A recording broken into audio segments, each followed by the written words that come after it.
दोस्तों नमस्कार, मैं उमेश गौतम समग्र प्रदेश समाचार से। आज हमारे साथ हैं रीवा जोन के आईजी गौरव राजपूत।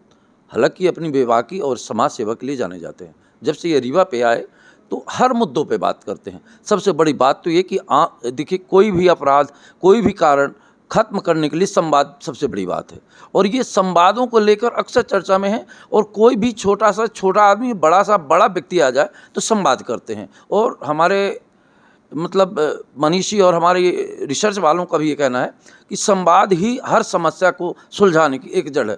तो आइए मिलते हैं गौरव राजपूत से। सर नमस्कार, मैं उमेश गौतम।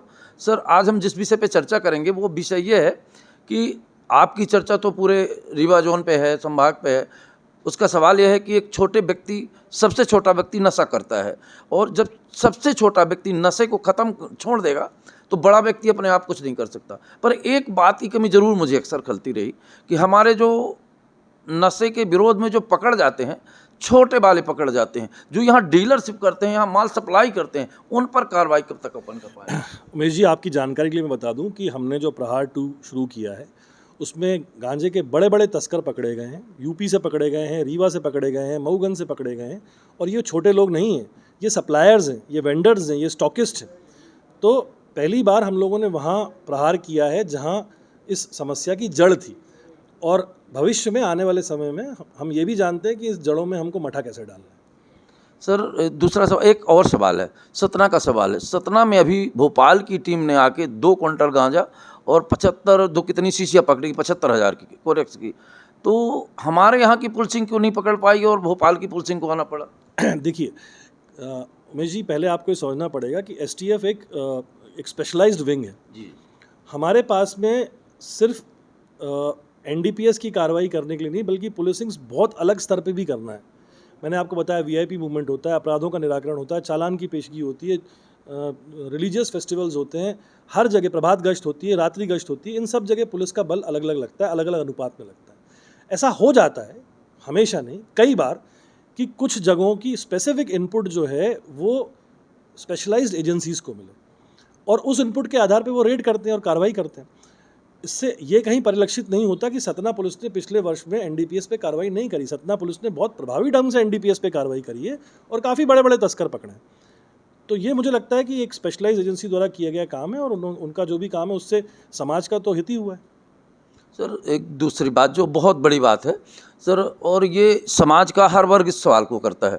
हम जैसे कोई अपराधी या गुंडे को पकड़ते हैं, ये समझ लीजिए किसी रिवाल्वरधारी को पकड़ लेते हैं, तो वो कट्टे वाले को तो पकड़ लेते हैं, पर हम ये पता नहीं लगा पाते कि ये कट्टा सप्लाई कौन करता है। हमें सप्लायर पे कब तक पकड़ेंगे, क्या करेंगे सर? मैंने इसमें सतना एसपी से बात करी है। पिछली बार भी जो इस तरह के अवैध कट्टे थे, उनकी ओरिजिन से लेके उनकी सप्लाई के बारे में उनसे पूछा है। उनका ये कहना है कि सिर्फ एक क्षेत्र से नहीं, बल्कि झारखंड से, बिहार से और बाकी यूपी से भी कुछ जगहों से इस तरह के असला जो है लोग खरीद के लेके आ जाते हैं। अब चूंकि ये इंडिविजुअल एक्ट होता है, इसमें कोई मैसिव सप्लाई चेन नहीं है। ये इंडिविजुअल एक्ट है जो कि किसी बदमाश ने किया है, बदमाशी के कारण से उसने कट्टा लिया और फिर उस पर उसने फायर किया। जहाँ भी ऐसा फायर हो रहा है, हमने पिछले 1 साल में सभी पे 307 की कार्रवाई करी, यानी आईपीसी की ऑफेंस थे, यानी 109 बीएनएस की कार्रवाई करी। इसमें हमने ये सुनिश्चित किया है कि अपराधी सही धाराओं में जो है वो जेल जाए। ये तो बहुत अच्छी बात है सर, और ये इसका असर है।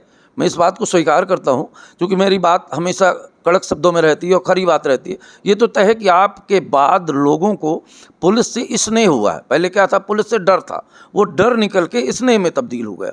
स्नेह में कैसे कि सर, जब सबसे बात करते हैं, आप खुले मंचों में चले जाते हैं, आम जनता के साथ जाते हैं। पर हमारी बस अंतिम सवाल ये है सर कि जो अपराध करते हैं, अपराध तो करते हैं, पर जो डीलर हैं उन पर कार्रवाई की जाए, इन पर। और सर एक बात और, अभी हमारे रीवा रेंज के अधिकारी लोग, जैसे आप देखिए आईजी हैं सर, पर सबसे संवाद करते हैं। हमारे कुछ जिलों में जो अधिकारी हैं ना तो संवाद करते, ना पत्रकार। मैं जहाँ तक जानता हूँ कि किसी अपराध को ख़त्म करने का तरीका संवाद है, और ये बड़े सौभाग्य की बात है कि इस पर आप विशेष ध्यान देते हैं। और अपने जो अधिकारी हैं आपके जोन के सारे, उनके लिए कुछ ज़रूर मैसेज दे दें।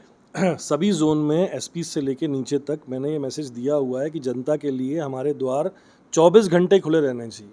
संवादहीनता किसी चीज़ का सॉल्यूशन नहीं होती है। संवाद करने से काफ़ी सारी परेशानियों का हल निकलता है, चाहे वो पत्रकारगण हो, चाहे वो जनप्रतिनिधि हो, चाहे वो समाज का सबसे छोटा अंत्योदय हो। ये हमारा दायित्व बनता है कि हमें सभी को सभी समय हर हालत में सुनना है और उनकी समस्याओं का निराकरण करना है। सभी एसपीज को मैंने मैसेज दिया है, नीचे टीआई तक मैंने मैसेज दिया हुआ है कि आपके द्वार पे अगर कोई आदमी आता है तो वो खाली हाथ नहीं जाना चाहिए। वो समस्या लेके तभी आया जब उसकी समस्या इतनी विकराल हो गई थी कि आपके अलावा उसको सॉल्यूशन को देने वाला उसे कोई समझ में नहीं आया। तो ये जवाबदारी नहीं है, ये नैतिकता है और इस नैतिकता का पालन हम बिल्कुल डाउनवर्ड्स कराएंगे। अभी सर मैं जब आ रहा था रामपुर में थोड़ा सा मैं रुका था चाय पीने, ऐसी चर्चा हुई कि आपका बहुत सारे लोग जानते हैं, मैं काफ़ी दिनों से इस लाइन पे हूँ, तो चर्चा हुई तो मैंने कहा कि हम गौरव राजपूत सर के पास जा रहे हैं। उसने एक ही सवाल कहा, यहाँ आए थे यार वो तो ऐसे मिलते हैं जैसे टीआई से भी सरलता से मिलते हैं। मुझे बड़ी खुशी है इस बात को सुनकर। तो सर मैं एक चाहूँगा कि एक संदेश उन अपराधियों के लिए सख्त संदेश दें कि आपके शासनकाल में अपराधों को कृपया छोड़ने की बात करें। मैं अपराधियों से सिर्फ एक बात कहना चाहता हूँ कि हमें अपराधी से मतलब नहीं है, हमें अपराध से मतलब। आप अपराध छोड़िए, आप जन सेवा में आइए, आप जनता की सेवा में लिप्त होइए, आप कल्याणकारी गतिविधियों में लिप्त होइए। जिस भी माध्यम से आप सोच रहे हैं या आपके कर्म ऐसा बता रहे हैं, इन मार्जन से किया हुआ धनोपार्जन ना आपको लगेगा ना आपके परिवार को लगेगा। अपराध में ये समझ जाना पड़ेगा अपराधी को कि इसका अंत जो होगा वो सलाखों के पीछे हम करना सुनिश्चित करेंगे। सर ये तो तय है कि आपके कार्यकाल में अपराधी बच नहीं पाएंगे, इस पे क्या कहेंगे?